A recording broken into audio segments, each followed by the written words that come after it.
What made me first suspect Joe was that he knew more than any innocent person should have known. I suspected Irene the moment I heard the fireman's testimony. The apparently unimportant fact. I suspected the postman after he testified. I suspected.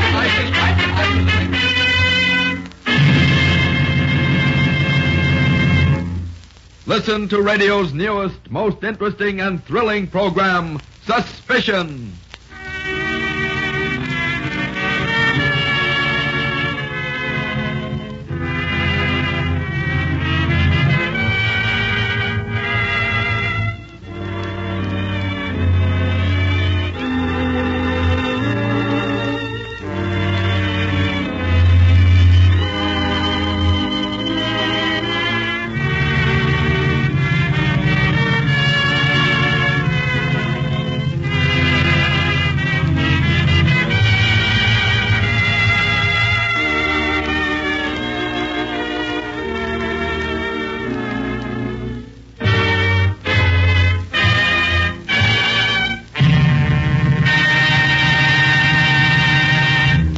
And now, Suspicion. Somewhere in the drama about to be presented is a seemingly unimportant fact, a hidden clue that first casts suspicion on the ultimate culprit. Listen regularly to this thrilling series. Test your powers of observation and deduction and find the hidden clue. It may be a single line, a sound, perhaps a complete scene. All names and characters depicted in this story are fictitious. Any resemblance to persons living or dead is entirely coincidental. In the story we presented last time in this series, Formula for Death, do you remember this scene?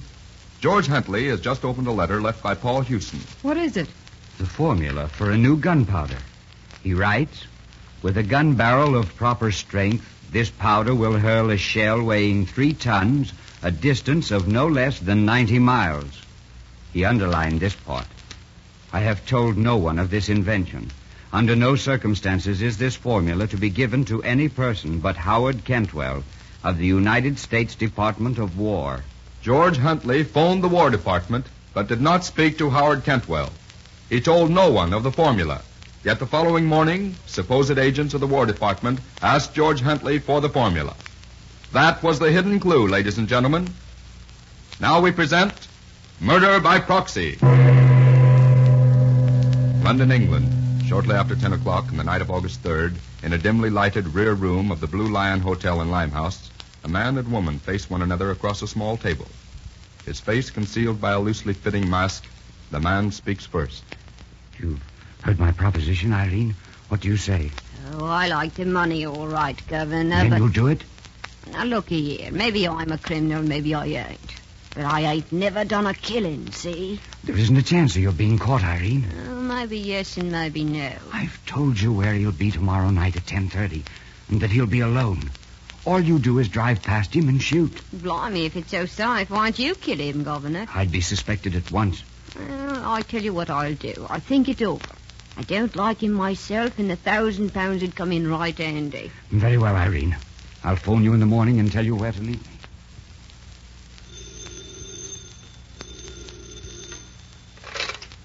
Hello, Davis speaking. Eh? What's that? Irene Hobson, you say? No, don't lock her up. See that she doesn't talk to anyone. I'll be down there in 10 or 15 minutes. Be sure Irene doesn't talk to anyone. Thanks for calling. Come right in, Irene. I don't mind if I do, Inspector. I warned you not to set foot in England again. Mr. Davis, I knowed I was going to be arrested tonight, and I just waited peaceful like for it. Well, that's the first clever thing you've done in a long time. But if you knew, why didn't you leave? 'Cause I ain't no murderess, not Irene. Eh? That's what I says, Mr. Davis. Irene Hobson ain't no murderess. What the dickens are you talking about? I knowed you'd perk up your ears, Inspector. Maybe I'm a jewel thief. I ain't saying one way or t'other. But I ain't What's your story, Irene? Well, it's this away. Less than an hour ago, I was with a gent what asks me if I'll do a murder for him. Go on. Not wanting to commit myself one way or t'other, I says, I'll have to think it over. That's quite considerate of you, Irene. And who were you asked to murder? The Prime Minister, little Lord Fauntleroy? You. Huh? Yes, you, Mr. Davis. I kind of thought as maybe you'd like to know about it in advance, as 'twere. If this is your idea of a joke, Irene, It's the bloomin' truth, Inspector. I never seen the gent afore. And I didn't see him hardly at all then, on account he wore a mask, he did. Go on. Well, his mask slipped a mite, it did, and I seed his eyes. They were like snakes, bright, beady, horrible. And his forehead, it was pale, like a man just out of jail. And it... Blimey, his picture's on your desk. What's that? Where? Right here on the front page of the Evening Sun. This here gent. Thomas Waterford, author of the book Crusade Against Crime Now, and... hold on a minute. Huh? Paulding, bring me files H71 and H90. Right away, sir.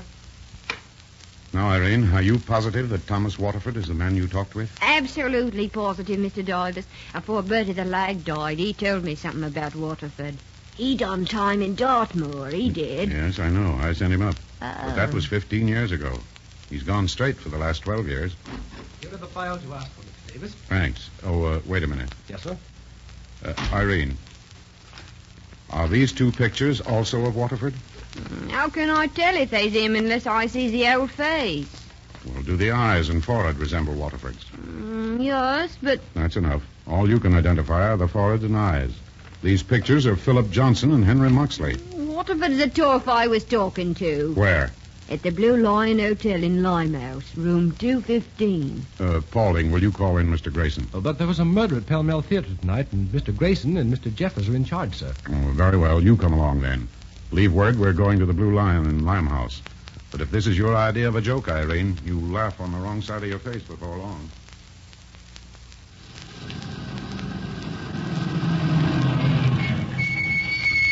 This here's it, sir. There ain't no sign, but it's the Blue Lion, all right. Wait here, Paulding. Yes, sir. Come along, Irene. If the night clerk identifies the man you say as Waterford... I knows what I knows, Inspector. Well, we'll see. But don't you say anything unless I tell you to. No, I won't. But I know we'll go right in here, We'll go up sir. and get him to identify it. Don't say anything. Oh, Mr. Davis, are you all right? Yes, I'm all right, but Irene's dead, Paulding. There's no use trying to trail that car. And we won't go back to the yard. There are a few people we're going to call on, 3 to be exact. Thomas Waterford? Yes, he's the first on the list. 1655 East Waverly Lane.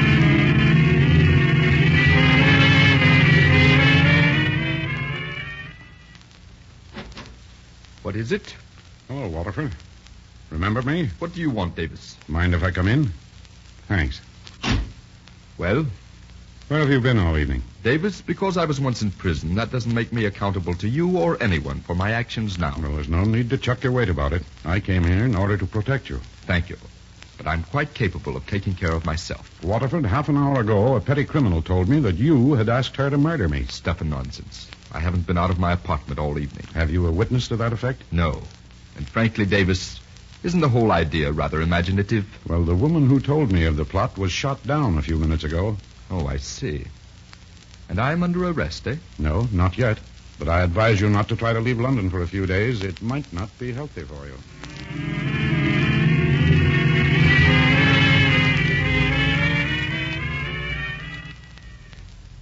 Hello, Moxley.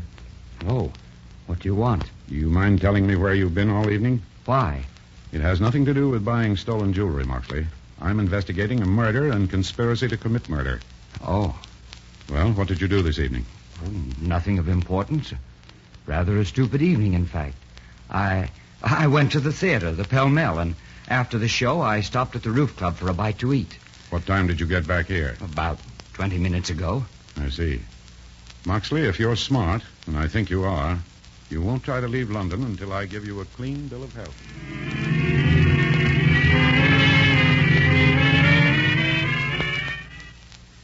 But I assure you, Inspector, that this whole idea is absurd. Where were you tonight, Johnson? Now, see here, Davis. Just because I'm slightly involved in the Fredericks murder, that's no reason This for... is an investigation, Johnson, not a murder trial. I advise you to cooperate. I shan't answer any questions I think unfit. Of course not. I merely want to know where you've been this evening, Johnson. Well, I worked at the office until approximately 11:30. Important papers to rush through, you know. Were you alone? Yes, but perhaps the charwoman saw the light in my rooms. Perhaps not. However, shortly before 11 o'clock, I phoned my partner, Sir Gerald Silversmith. No doubt he'll tell you that I phoned him from the office, Inspector. Well, for your sake, I hope he does, Johnson. However, I must request that you do not leave London for a few days without telling me first. Just as you say, Davis. Good evening. Where to now, sir? Drive to the yard. Yes, sir. You know, there's only one point left to be cleared up. Which of the three is lying? Waterford, Moxley, or Johnson? Well, Waterford is probably still carrying a grudge against you. Yes, I thought of that. But if I hadn't sent him to jail, somebody else would have. However, Moxley knows I'm trying to get proof that he's buying stolen jewelry. I know he is, but I can't prove it yet. And Johnson believes I know a good deal more than I do about the murder of Elaine Fredericks. We might as well go back to the yard and call it a day, Pauling. Frankly, I'm stymied.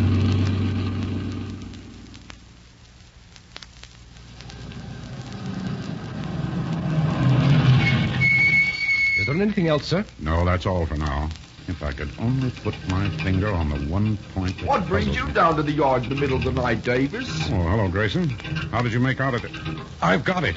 Come on, Paulding. Step on the gas and step hard.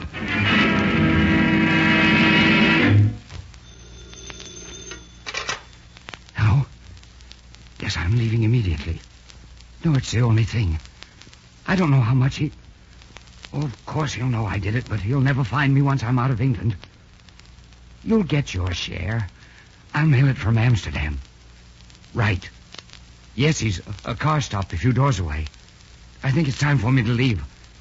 I'll get in touch with you later. Hawkins, are my bags packed yet? Take them to the car, Hawkins, and open the garage doors. Start the... Hawkins, why don't you... Hawkins, answer me. Drop your gun, Moxley. Drop it fast, or... Oh, did he get you, Paulding? The chest. You're next, Davis. I am coming for you, Moxley. Throw down your gun, Moxley. Drop it. All right. All right, don't shoot. Don't shoot. Don't shoot me. I wouldn't think of it, Moxley. I am saving you for the hangman. 2 days later, when Chief Inspector Davis was visiting Paulding in the hospital, the question arose. You know, Mr. Davis, I never did understand why you suspected Henry Moxley. Personally, I'd have arrested Thomas Waterford. Well, it wasn't exactly Moxley's fault that I suspected him, Paulding. You see, in most circumstances, his alibi would have held water. But the other night, when he told me that he had... Ladies and gentlemen, did you discover the hidden clue that caused Chief Inspector Davis to suspect Henry Moxley? If you did, write into this station and tell us the hidden clue you found. And to check your powers of observation and deduction, listen for the correct hidden clue of this story the next time we present Suspicion.